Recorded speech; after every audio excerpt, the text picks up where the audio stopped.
ទិដ្ឋភាពថតពីខាងក្រោយសាលារូលសាកលវិទ្យាល័យ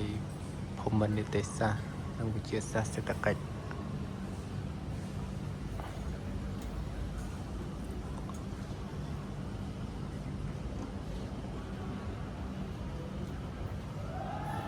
ទេសភាពស្រស់បំប្រងលាយឡំជាមួយនឹងស្លឹកឈើដ៏ស្រស់ត្រកាល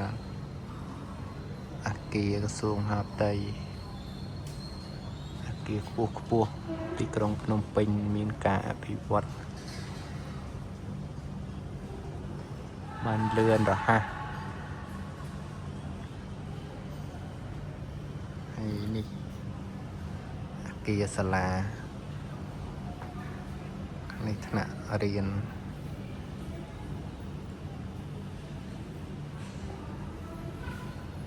នៅនេះរៀនច្បាប់រៀនល្បីជាងគេច្បាប់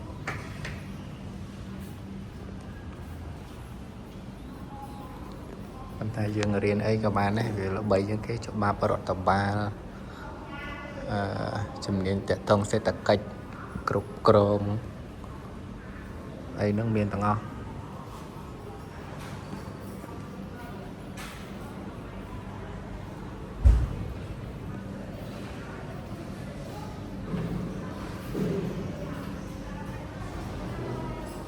ទីធ្លាសាលា